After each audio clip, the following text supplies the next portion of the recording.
আমেরিকার ব্যাংক লুট করার সময় ডাকাত দলের সর্দার বন্দুক উঁচিয়ে সবার উদ্দেশ্যে বলল, কেউ নড়াচড়া করবেন না। টাকা গেলে যাবে ব্যাংকের, কিন্তু জীবন গেলে যাবে আপনার। এই কথা শোনার পর সবাই চুপচাপ হাত উঁচু করে সারেন্ডারের ভঙ্গিতে দাঁড়িয়ে থাকলো। এটাকে বলে মাইন্ড চেঞ্জিং কনসেপ্ট, অর্থাৎ মানুষের ব্রেনকে আপনার সুবিধা অনুযায়ী অন্যদিকে ঘুরিয়ে দেওয়া। ব্যাংকের গ্রাহকদের মধ্যে একটি সুন্দরী মেয়ে ছিল। সবাই যখন স্ট্যাচু হয়ে আছে, তখন এক চরিত্রহীন ডাকাত বারবার লোলুপ দৃষ্টিতে মেয়েটির দিকে তাকাচ্ছিল। এটা দেখে ডাকাত দলের সর্দার চিৎকার করে সেই সাকরেতকে বলল, নিজের কাজে মন দাও, আমরা এখানে ব্যাংক ডাকাতি করতে এসেছি, অন্য কিছু না। এই ব্যাপারটিকে বলে বিং প্রফেশনাল, অর্থাৎ আপনি যেটা করতে এসেছেন সেটাই করবেন, যতই প্রলোভন থাকুক না কেন, অন্যদিকে মনোযোগ দেবেন না।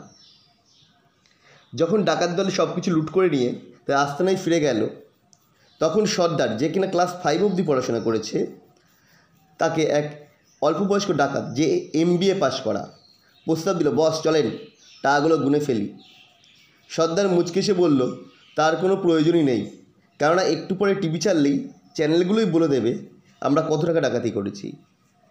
এই ব্যাপারটাকে বলে এক্সপেরিয়েন্স বা অভিজ্ঞতা, যা গতানুগতিক সার্টিফিকেটের বাইরে গিয়েও কাজ করে।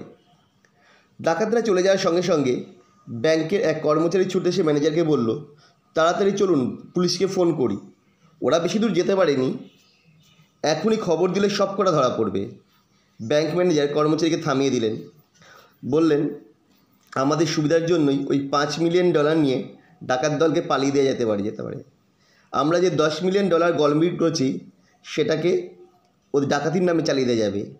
এই ব্যাপারটাকে বলে সুইম উইথ দ্য টাইড, অর্থাৎ বিপদকেও বুদ্ধি করে নিজের সুবিধার হিসাবে ব্যবহার করা। কিছুক্ষণ পরে টিভিতে নিউজ দেখালো যে ব্যাংক ডাকাতিতে $20 মিলিয়ন লোপাট হয়েছে। ডাকাতরা সেই রিপোর্ট দেখে বারবার গুনেও টাকা $5 মিলিয়নের বেশি বাড়াতে পারলেন না।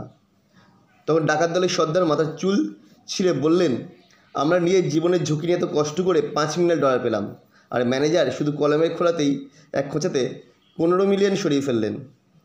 চোর ডাকাত না হয়ে পড়াশোনা করলেই বেশি লাভ হতো। ব্যাপারটাকে বলে knowledge is the worth as much as gold, অর্থাৎ ওষির চেয়ে মসি বড়। ব্যাংক ম্যানেজার মন খুলে হাসছে, কেননা তার $15 মিলিয়ন লাভ হয়েছে। 10 মিলিয়ন গরমিল করার পরেও সে আরও $5 মিলিয়ন নিজের পকেটে ঢুকিয়ে ফেলেছে। একে বলে সিজিং দ্য অপরচুনিটি, ড্রেলিং দ্য রিস্ক, অর্থাৎ সুযোগ থাকলেই তাই কাজে লাগানো উচিত। সপ্তাহখানেক পরের কথা, পুলিশের তৎপরতায় লুটের মালসহ সব ডাকাত ধরা পড়ে গেল। আর ব্যাংক জালিয়াতির ভিত্তিতে, গোয়েন্দা তথ্যের ভিত্তিতে ম্যানেজারও ফেসে গেল। ব্যাংকের তহবিল তছরূপ এবং জালিয়াতির অভিযোগে আটক করা হলো তাকে। একে বলে the result of bad deeds is never good, অর্থাৎ খারাপ কাজের ফল কখনোই ভালো হয় না। গল্পটা কেমন লাগলো কমেন্ট করে জানিও।